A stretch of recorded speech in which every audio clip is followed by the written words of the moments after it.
Good morning student. पीछे हमने जो है बात की थी कॉटन टेक्सटाइल की। तो कॉटन टेक्सटाइल में हमने बताया था कि कहाँ पे किस टाइप से कहाँ इस्टेब्लिश किया गया है, गुजरात है, महाराष्ट्र है, वो वाला जो एरिया है उसके लिए है। अब हम जो दूसरा सबसे इम्पोर्टेंट अगर देखा जाए हमारे लिए इंडस्ट्री है, वो है आपकी जूट टेक्सटाइल की। अगर हम जूट टेक्सटाइल की बात करें तो उसमें हम देखते हैं कि इंडिया में जूट जो है बहुत बड़े लेवल पे प्रोडक्शन होता है और आप उसमें सेकंड पोजीशन पे हैं। अगर हम बात कर लें कि पूरे वर्ल्ड में जो है जूट का जो प्रोडक्शन है वो इंडिया सेकंड पोजीशन पे करती है। लेकिन इसमें एक चीज और थोड़ा सा बताते चलें कि the first jute mill was set up near Kolkata in 1855 at Rishra. एक प्लेस का नेम है रिसरा। वहां पे जो है फर्स्ट आपकी जो है जूट मिल इस्टेब्लिश की गई थी, जो कि 1855 में किया गया था। लेकिन एक चीज और इसी के साथ आपको क्लियर करते चलें कि 1947 में जब हमारे वहाँ इंडिया और पाकिस्तान का जो पार्टीशन हुआ, तो जो आज के डेट में बांग्लादेश आप देख रहे हैं वो उस समय ईस्ट पाकिस्तान के नेम से जाना जाता था। पाकिस्तान जो है वो वेस्ट पाकिस्तान था इस समय, जो प्रेजेंट टाइम पाकिस्तान है, और जो बांग्लादेश वाला एरिया है वो आपका ईस्ट पाकिस्तान के नेम से जाना जाता था। अब बात आती है कि ईस्ट पाकिस्तान जब बन गया, बांग्लादेश वाला जो पोर्शन था, चूंकि वहां पे जितना भी प्रोड्यूसिंग स्टेट्स थे, आप ऐसे समझिएगा, यानी जहां पे हम देखें कि जहां पे कल्टीवेशन किया जाता था इसका जूट का, वो पूरा का पूरा एरिया चला गया आपके ईस्ट पाकिस्तान में, और जो मिलें थी यानी जूट मिल्स थे वो आपके इंडिया में रह गए। बात आती है कि उस साल हमने देखा कि जो है अब चूंकि ईस्ट पाकिस्तान में वो डिस्ट्रीब्यूट होने के कारण या डिवाइड होने के कारण वो एरिया जो जूट का कल्टीवेशन वाला एरिया था वो पाकिस्तान में चला गया, जिसकी वजह से हमारे पास रॉ मटेरियल ही नहीं रहा कि हम प्रोडक्शन कर सकें। तो बाद में हमने क्या किया कि नेक्स्ट ईयर से, पार्टीशन के बाद मतलब 1948 से, हमने ये ध्यान दिया किस पे, जूट के प्रोडक्शन पे, यानी जूट के कल्टीवेशन से। तो इसको हमने देखा कि अपने इंडिया में जो हुगली का जो क्षेत्र है, जो आपके वेस्ट बंगाल में रिवर है एक हुगली, उसका जो बैंक रीजन है, वहां पे हमने बहुत बड़े लेवल पे इसका कल्टीवेशन करवाया, इसका एग्रीकल्चर स्टार्ट करवाया। तो अब आप देखेंगे कि वहां पे जो बिहार है, फिर उधर देख लें उड़ीसा वाला क्षेत्र, मेघालयन रीजन, फिर आपका इधर का देखा जाए वेस्ट बंगाल है ही, इन पूरे एरिया में, यहाँ तक कि यूपी में भी जूट का कल्टीवेशन बढ़ाया गया, एग्रीकल्चर बढ़ाया गया। और उसके बाद हमने देखा कि प्रोडक्शन यहाँ से, आपके जूट मिल ऑलरेडी थी ही आपके पास, तो उसका जो रॉ मटेरियल था वो इन एरियाज में एग्रीकल्चर करके इसका प्रोडक्शन दिया गया, और जिसकी वजह से हम देखें कि जूट के जो भी गुड्स हैं या जो भी आपके रॉ मटेरियल है उसका आप अच्छा खासा प्रोड्यूसर बन बैठे। After Bangladesh you are the second largest producer, यानी इंडिया जो है वो क्या है, वो सेकेंड लार्जेस्ट प्रोड्यूसर है, किसके बाद, बांग्लादेश के बाद। अब बात करते हैं कि India stands at second place as an exporter after Bangladesh. तो एज एन एक्सपोर्टर आप क्या हैं, आफ्टर बांग्लादेश जो है आप सेकेंड पोजीशन पे हैं। दूसरी चीज, ये केवल जो है आपका रॉ मटेरियल ही नहीं सप्लाई करते हैं, आप उससे बने हुए गुड्स जो भी आपके पैकेज है, पैकेट वगैरह हैं, उसको बना करके आप क्या करते हैं, वो मार्केट में आप एक्सपोर्ट करते हैं। अब यहाँ पे एक चीज और आई कि बीच में थोड़ा सा आपको इस क्षेत्र में क्राइसिस झेलनी पड़ी, क्योंकि जो सिंथेटिक फाइबर वगैरह आ गए थे, जिसकी वजह से, या फिर पॉलीथीन जो आ गई, उसकी वजह से मार्केट में पैकेट्स के जो है वो जो है पैकेट की डिमांड जो है, प्लास्टिक पैकेट्स की डिमांड ज़्यादा बढ़ गई थी। लेकिन बाद में आपने देखा कि फिर एक दौर, अभी जो 1990 के बाद का जो दौर चला, वो अदर कंट्रीज में भी और अपने वहाँ भी इंडिया में भी आपको देखने के लिए मिलेगा कि सबको समझ में आ गया कि ये जो सिंथेटिक फाइबर है, या फिर हम कह लें कि जो ये प्लास्टिक है, वो कहीं ना कहीं पूरे मानव सभ्यता के लिए ही बहुत ज़्यादा हार्मफुल है। तो इस पे कहीं ना कहीं अदर कंट्रीज में तो ये पूरी तरह से बैन होता चला जा रहा है, यानी कि उस पर बैन लगाना स्टार्ट किया, और आज की डेट में फिर से जूट यानी जूट का कल्टीवेशन भी और उसका प्रोडक्शन भी, यानी कि उसके जो गुड्स हैं उनके प्रोडक्शन भी फिर से बढ़ा दिए गए हैं। और इसीलिए बढ़ा दिया गया है क्योंकि उन्हें ये पता है अदर कंट्रीज में डिमांड बढ़ी तो यहाँ के जो गवर्नमेंट्स रही हैं उनके द्वारा क्या किया गया, अपने जो है प्लान में फिर चेंजेस किए गए और गवर्नमेंट के द्वारा इन किसानों को और मिल मालिकों को फिर से फैसिलिटी प्रोवाइड की गई और इन्होंने फिर से जूट के पैकेट्स वगैरह और जूट की पैकेजिंग का जो गुड्स होता है उसको उन्होंने फिर से डिमांड बढ़ने की वजह से फिर से उन्होंने बनाना शुरू कर दिया। तो ये देखने के लिए आपको यहाँ पे मिलेगा। अब आ जाते हैं कि जो जूट का, अच्छा इसीलिए हम इसको क्या कहते हैं, गोल्डन फाइबर के नेम से भी जानते हैं क्योंकि इसमें जो है इसका कॉस्ट बहुत अच्छा मिलता है और इससे हमारे वहाँ इनकम बहुत बड़े लेवल पे हो जाती है जूट टेक्सटाइल से। अब हम बात करते हैं इसमें कि जो मेन मार्केट है आपके इंडिया में वो कहाँ कहाँ है। तो मेन मार्केट जो यहाँ से गुड्स और रॉ मटेरियल जो भी हम सप्लाई देते हैं जिसको हम एक्सपोर्ट करते हैं वो मार्केट कहाँ है, यूएसए, ठीक है, पहला। दूसरा कनाडा, तीसरा देखें घाना, चौथा देखें सऊदी अरबिया, फिर United kingdom, UK and Australia. ये आपके क्या है, मेन मार्केट है जहां पे आप क्या करते हैं, इंटरनेशनल मार्केट है ये, जहां पे आप अपना क्या है, आपका जूट टेक्सटाइल को आप एक्सपोर्ट करते हैं। जूट के जो भी गुड्स हैं उनको आप एक्सपोर्ट यहाँ पे करते हैं और अच्छा खासा आप इनकम यहाँ से जूट टेक्सटाइल से आप अर्न करते हैं। इसीलिए इसको क्या कहते हैं, गोल्डन फाइबर के नेम से भी हम जानते हैं। आगे आते हैं टॉपिक पे। अगला हमारा जो एग्रीकल्चर बेस्ड इंडस्ट्रीज में आएगा, चूंकि ये सभी हम एग्रीकल्चर बेस्ड इंडस्ट्री में ही पढ़ रहे हैं, कॉटन टेक्सटाइल भी एग्रीकल्चर इंडस्ट्री से रिलेटेड था, एग्रो बेस्ड इंडस्ट्री। अब हम आते हैं नेक्स्ट टॉपिक हमारा शुगर इंडस्ट्री। शुगर इंडस्ट्री, आपको एक चीज बताते चले कि आपके नॉर्दर्न इंडिया के लिए सबसे बड़ी इंडस्ट्री का वर्क करता है, या फिर कह लीजिए सबसे बड़ा इंडस्ट्री आपको देखने के लिए मिलता है।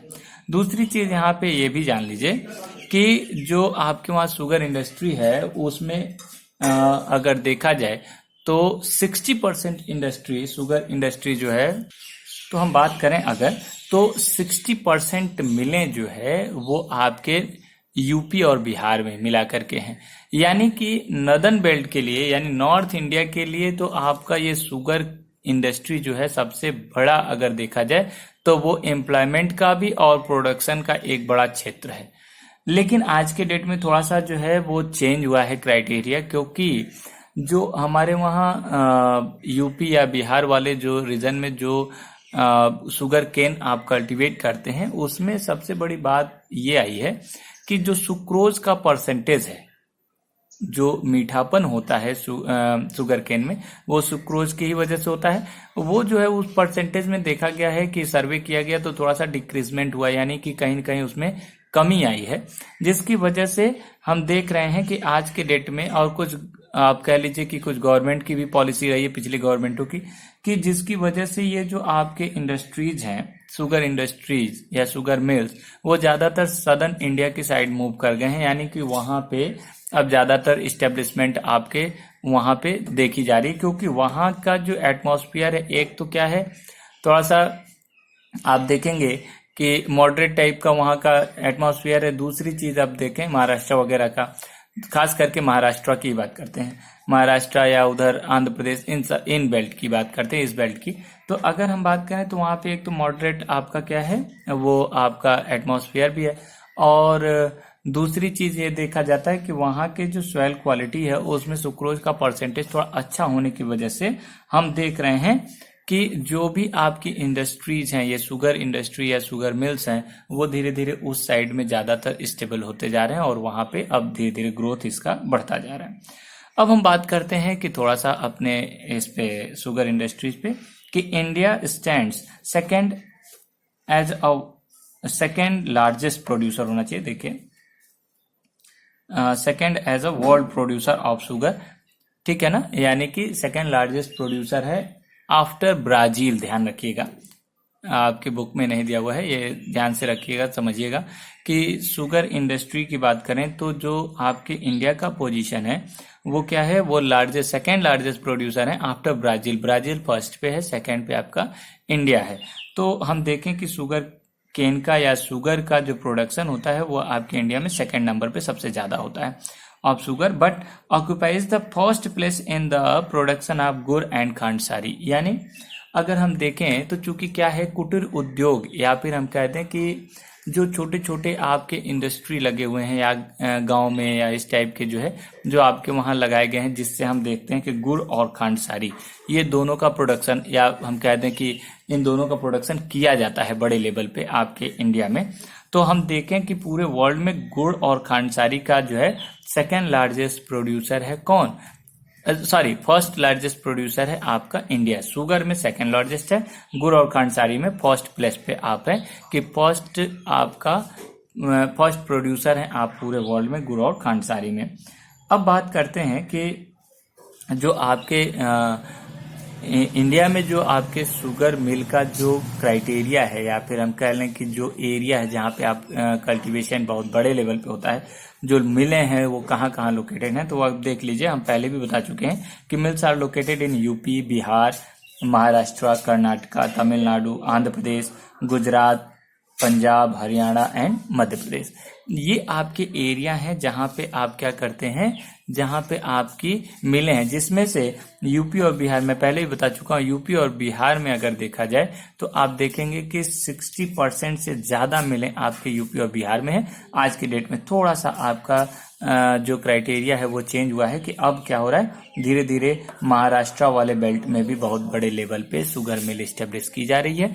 इस तरीके से आप देखेंगे कि ये एरिया यानी कि यूपी बिहार तो है ही सबसे बड़ा गढ़, आप कह सकते हैं कि सबसे बड़ा जो आपका प्रोड्यूसर स्टेट्स हैं वो यूपी बिहार है। उसके बाद हम बात करें तो महाराष्ट्र है, कर्नाटका, तमिलनाडु, आंध्र प्रदेश, गुजरात, पंजाब, हरियाणा एंड मध्य प्रदेश। ये आपके शुगर के इंडस्ट्रीज हैं, शुगर मिल्स यहाँ पे बड़े लेवल पे लगाई गई हैं और इसकी डिमांड भी आपके वर्ल्ड में बहुत बड़े लेवल पे है। तो आप क्या करते हैं, आप सेकेंड लार्जेस्ट प्रोड्यूसर बन बैठे भी हैं आफ्टर ब्राजील, ये भी आपको ध्यान में रखना है। और दूसरी चीज, एम्प्लॉयमेंट का एक बहुत बड़ा जो सोर्स है वो आपका यहाँ पे, लेकिन एक चीज यहाँ पे थोड़ा सा आपको देखने के लिए मिलेगा कि जो इसका ड्रॉबैक भी आप कह सकते हैं कि ये जो आपकी शुगर इंडस्ट्री है वो सीजनल है। ये एक थोड़ा सा आपका इस इंडस्ट्री का कहीं ना कहीं ड्रॉबैक है। और उसमें देखेंगे कि सीजनल होने की वजह से मान लेते हैं 6 मंथ, तो जो इसका टाइम पीरियड होता है जिस समय शुगर इंडस्ट्री चलती है, जिस समय शुगर केन का जो है शुगर केन हम कट करके और मार्केट में सेल करते हैं, इंडस्ट्री वाले परचेज करते हैं, उस समय से लेकर के और जब तक जो है शुगर बन के मतलब प्रोडक्शन होकर के मार्केट में आने जाता है तब तक तो ये इंडस्ट्री चलती है, मतलब मैक्सिमम 6 मंथ। लेकिन जो शुगर केन का प्रोडक्शन होकर के आपके इंडस्ट्री में जाता है तब से स्टार्ट होता है इसका वर्क। लेकिन जब शुगर का जो है शुगर आपने फिनिश्ड गुड के रूप में आपके मार्केट में आ जाती है, उसके बाद इसका वर्क खत्म हो जाता है। यानी 6 मंथ, मैक्सिमम 6 मंथ का आपको वर्क यहाँ पे देखने के लिए मिलता है। आफ्टर 6 मंथ क्या हो जाता है, जो एम्प्लॉयर है यानी जो जिनको एज ए एम्प्लॉय है, वो क्या है, जो एम्प्लॉय है उस सेक्टर का, उसको क्या होता है, वो पूरी तरह से खाली हो जाता है, यानी कि उसके पास फिर जॉब नहीं रह जाती। तो वो 6 मंथ क्या करेगा बेचारा। तो कहने का मतलब ये एक कहीं ना कहीं थोड़ा सा ड्रॉबैक है इसका कि 6 मंथ जॉब तो रहती है, लेकिन आफ्टर 6 मंथ क्या हो जाता है कि वो पूरी तरह से अनएम्प्लॉयड रहता है। फिर वो क्या करेगा, वो कहीं ना कहीं फिर एग्रीकल्चर से जुड़ता है और वो फिर एग्रीकल्चर मतलब वो उसके पास कोई ना कोई साइड बिजनेस या हम कहते हैं फार्मिंग ही कहीं ना कहीं उसका सेकंड जो है उसका जॉब बना बैठा है। लेकिन हम देखें कि फिर भी एक बड़ा जो है एम्प्लॉयमेंट देने का काम क्या करती है, शुगर इंडस्ट्री करती है। बस अंतर यही है कि ये सीजनल है ना कि रेगुलर, ठीक है ना। तो इस सीजन में चलती है, जो आपके शुगर केन का प्रोडक्शन वाला टाइम होता है उसी टाइम पे। अब आते हैं अपने नेक्स्ट टॉपिक पे, और वो है आपका मिनरल बेस्ड इंडस्ट्री। तो मिनरल बेस्ड इंडस्ट्री की बात कर लें तो हम देखेंगे कि अभी तक एग्रो बेस्ड चल रहा था। एग्रो बेस्ड में हमने देखा था कि एग्रीकल्चर बेस्ड था, यानी जो एग्रीकल्चर से रिलेटेड चीजें थी वो हम बात किए थे। मिनरल बेस्ड में बात करते हैं कि इस टाइप की इंडस्ट्री का कहीं न कहीं जो बेस होता है वो होता है कहाँ से, वो होता है मिनरल। ठीक है, कहीं ना कहीं वो हैवी पार्टिकल्स के रूप में हो सकते हैं या स्मॉल पार्टिकल्स के रूप में हो सकते हैं, किसी भी रूप में हो सकते हैं, लेकिन होता क्या है, वो होता है आपके कह लें कि मिनरल ही होते हैं। इसके जो बेस में होता है वो होता है मिनरल। तो हम यहाँ पे बात करते हैं कि मिनरल बेस्ड इंडस्ट्रीज में सबसे पहला टॉपिक हम बात करते हैं। अच्छा, जो इसमें फिनिश्ड गुड निकलता है उसी के आधार पे हम ये भी देखते हैं कि हैवी है या मीडियम टाइप का है या लाइट वेट आपकी इंडस्ट्री है, किस टाइप की है। जैसे फिनिश्ड गुड में अब आयरन एंड स्टील प्लांट लगाएंगे तो उसमें फिनिश्ड गुड भी क्या होगा, हैवी ही निकलेगा, क्योंकि आयरन एंड स्टील रॉड्स निकल सकते हैं, या फिनिश्ड गुड क्या होगा, वो हैवी ही होगा, या आयरन प्लेट्स आप बना के आप सप्लाई देते हैं। तो जब हैवी मटेरियल आप प्रोड्यूस करेंगे तो हम कहते हैं वो हैवी इंडस्ट्री, यानी कि हैवी वेट इंडस्ट्री है। अगर लाइट वेट है, जैसे इलेक्ट्रॉनिक के जो इक्विपमेंट्स हैं, ठीक है ना, इस टाइप का अगर आप बनाते हैं या फैन बनाते हैं छोटा मोटा, तो वो क्या होता है, वो आपका लाइट वेट कह सकते हैं। अगर मीडियम टाइप का आपका फिनिश्ड गुड प्रोडक्शन है तो वो आप कह सकते हैं कि वो मीडियम बेस्ड इंडस्ट्री है। तो अब हम बात करते हैं, मीडियम वेट हो जाएगा। अब आते हैं हम यहाँ पे कि आयरन एंड स्टील इंडस्ट्री की बात करते हैं, जो कि हैवी आपकी एक हैवी इंडस्ट्री कही जाती है, क्योंकि इसमें फिनिश्ड गुड भी हैवी ही होगा, मटेरियल हैवी होगा। चलते हैं कि production and consumption of steel is after regarded as the index of a country development. अब यहाँ पे बात करें तो जो स्टील का प्रोडक्शन होता है और उसका कंजम्पशन दोनों मायने रखता है। यानी हम जो देखें कि जो स्टील का प्रोडक्शन होगा, कितने बड़े लेवल पे आप प्रोडक्शन कर रहे हैं, पहली चीज वो। दूसरा ये भी होता है कि कंजम्पशन कैसा है। कंजम्पशन बहुत बड़े लेवल पे है आपके इंडिया में, तो भी आप क्या कहेंगे, तो इसी के आधार पे हम ये कह सकते हैं कि कंट्री डेवलप कर रही है या नहीं। पहली चीज क्यों, क्योंकि आप उठा के देखें तो आपको देखने के लिए मिलेगा कि चाहे वो मेडिकल हो, चाहे वो आपका बिल्डिंग सेक्टर हो, ठीक है ना, मतलब जहाँ पे हाउस सेक्टर हो या बिल्डिंग सेक्टर हो, जहाँ पे भी आप कंस्ट्रक्शन वर्क कर रहे हैं, या फिर आप अदर कहीं भी, चाहे वो आपका मोटर व्हीकल वाला सेक्टर हो, किसी भी सेक्टर में आप देखेंगे तो आयरन की, मेडिकल एरिया में भी आप जाएंगे तो वहां पे भी आपको देखने के लिए मिलेगा कि वहां पे भी जो बेड है या अदर इक्विपमेंट्स हैं वो कहीं ना कहीं आयरन के ही बनते हैं। तो आपको ये देखने के लिए मिलेगा कि इन सब के पीछे iron and steel industry he work कर रही है। तो अब आप अगर सोचिए कि प्रोडक्शन बहुत बड़े लेवल पे हो रहा है और कंजम्पशन कम है, तो भी कहीं ना कहीं हम बहुत पीछे खड़े हैं। तो ये कहीं ना कहीं प्रोडक्शन के साथ साथ जो कंजम्पशन है वो भी आपके इंडिया में है या नहीं है, या उस कंट्री में है या नहीं है जहां पे आप हैं, जिस कंट्री की आप बात कर रहे हैं। तो अगर वहां पे प्रोडक्शन भी है और कंजम्पशन भी बहुत बड़े लेवल पे है तो हम कह सकते हैं कि वो कंट्री डेवलपमेंट बहुत तेज कर रही है। ठीक है, आज के डेट में ये सबसे बड़ा, इसीलिए इंडेक्स ऑफ कंट्रीज डेवलपमेंट वो क्या है, वो ये शो करता है कि वो उसका इंडेक्स बन चुका है कि कंजम्पशन और प्रोडक्शन दोनों किस लेवल पे आपके आयरन एंड स्टील की है, वो आपको ये बताएगा। क्योंकि आप आज के डेट में देखें, किसी भी इंडस्ट्री का बैकबोन है जो आयरन एंड स्टील है, वो क्या है, वो एक बैकबोन का वर्क करता है आपके डेवलपमेंट के पीछे। तो अब आप यहाँ पे ये कहीं ना कहीं माइंड में सेट जरूर कर लीजिएगा कि क्या है, वो आपका आयरन एंड स्टील जो है वो किस लेवल पे है, वो आपके डेवलपमेंट को शो करता है कि वो कंट्री किस लेवल पे डेवलप कर रही है। अब हम बात करते हैं अगला कि iron ore, coking coal and limestone are required in the ratio of approximately 4:2:1। अब देखा जाए तो आयरन एंड स्टील को बनाने में या फिनिश्ड गुड तैयार करने में जैसे किन किन चीजों का किस रेशियो में आवश्यकता पड़ती है वो जानिए। तो अगर देखा जाए तो आयरन ओर कितना होना चाहिए, 4। दूसरा अगर देखें कोकिंग कोल, वो होता है रेशियो, क्योंकि इसी से हम क्या करेंगे, उसको मेल्ट करेंगे। तो कोकिंग कोल का परसेंटेज रेशियो क्या होना चाहिए, वो 2 होना चाहिए। और जो आपका लाइमस्टोन का यूज होता है वो होता है 1%। तो अगर हम देखें कि आयरन एंड स्टील के मैन्युफैक्चरिंग में, या फिर कह लें कि iron and steel finished good के रूप में जब प्रोडक्शन किया जाता है तो उसमें इन 3 चीजों की बहुत ज्यादा आवश्यकता होती है और उनका रेशियो होता है 4:2:1 में। दूसरी चीज इसमें एक और बहुत मायने रखता है, वो होता है आपका मैग्नीज।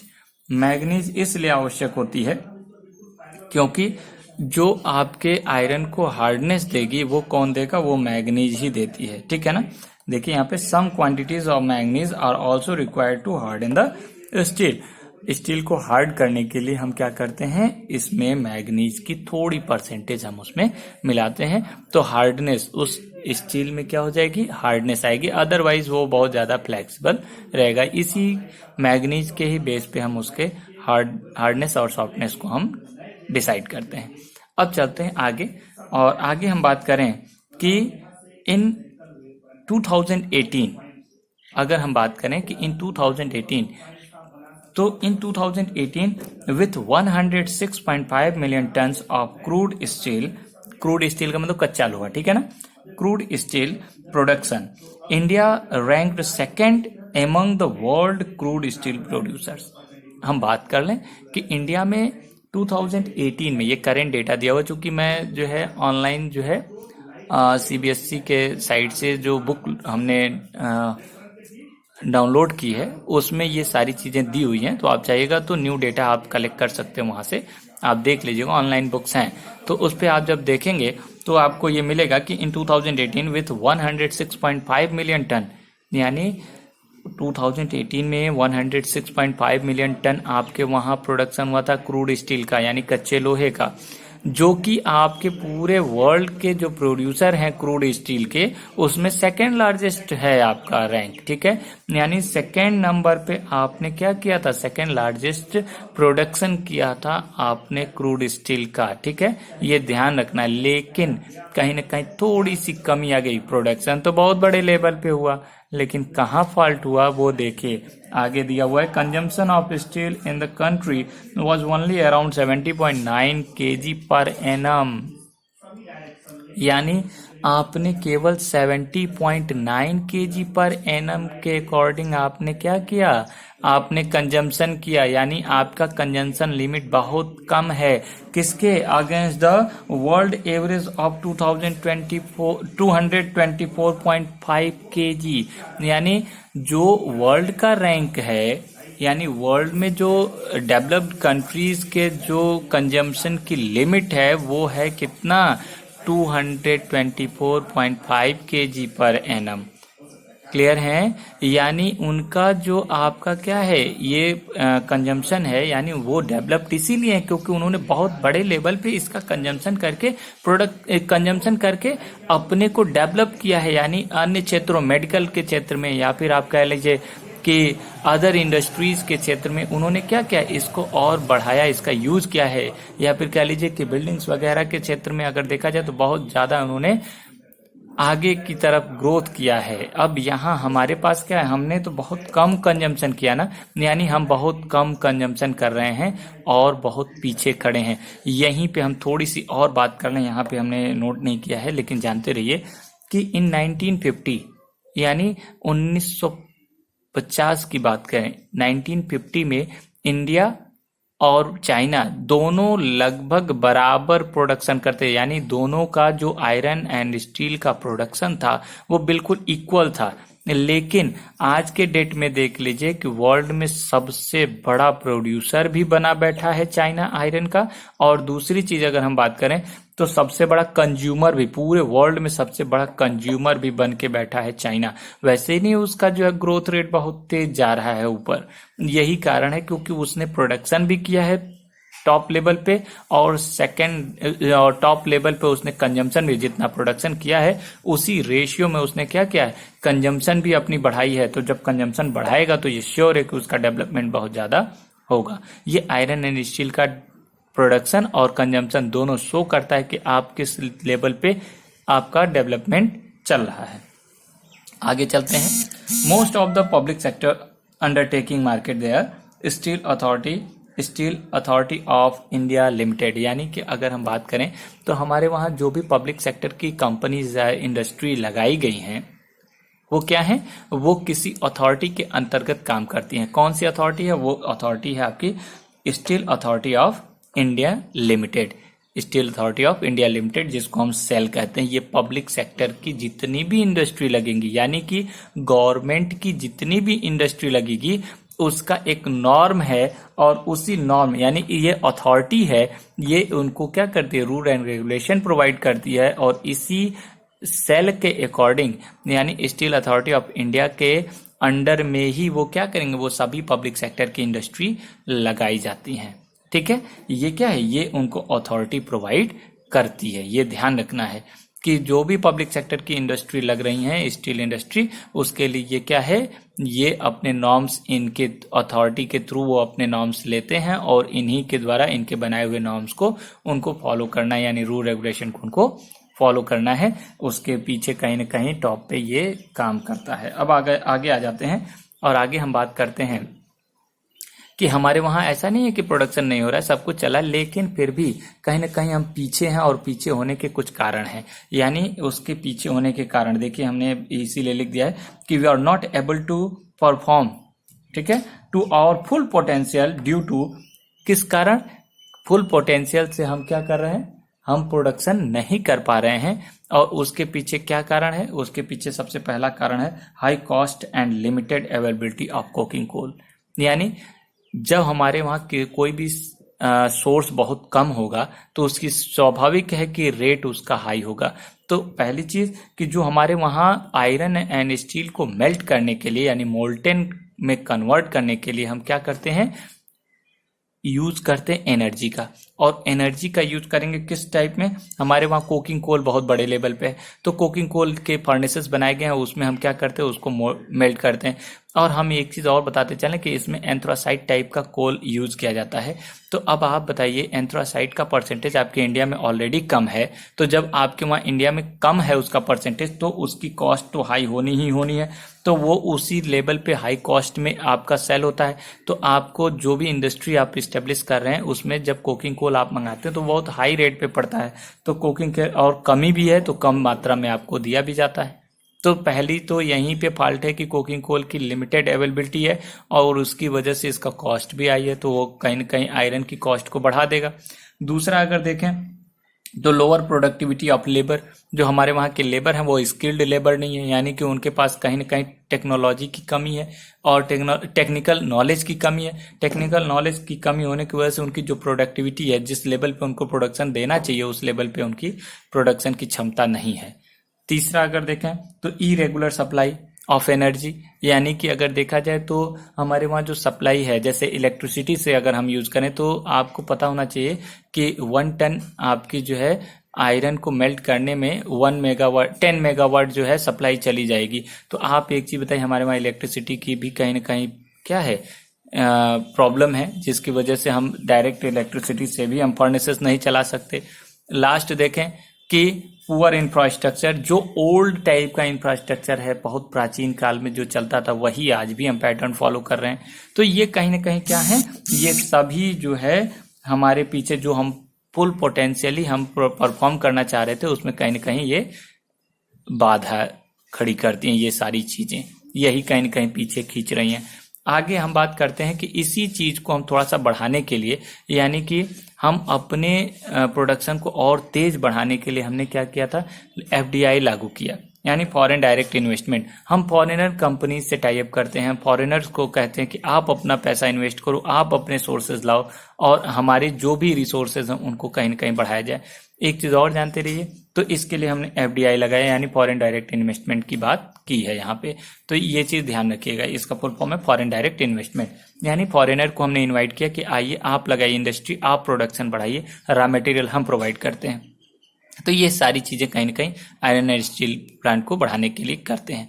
दूसरी चीज, एक चीज हम यहाँ पे बता दें कि जो आपका छोटा नागपुर वाला प्लेट्यू रीजन है, वहां पे बड़े लेवल पे आपका आयरन ओर पाया जाता है, ये आपके माइंड में होना चाहिए। छोटा नागपुर है, फिर इधर केरल कर्नाटक का जो पोर्शन है, जैसे उसमें कुड्रेमुख है, ठीक है ना, बेलाडीला है, मध्य प्रदेश का रीजन है, छत्तीसगढ़ का कुछ बेल्ट है, उन्हीं एरियाज में ये सबसे बड़े लेवल पे आपको देखने के लिए मिलेगा। आज के लिए इतना ही, नेक्स्ट डे फिर आपको आगे डिस्कस करेंगे एल्यूमिनियम इंडस्ट्री पे। Thank you.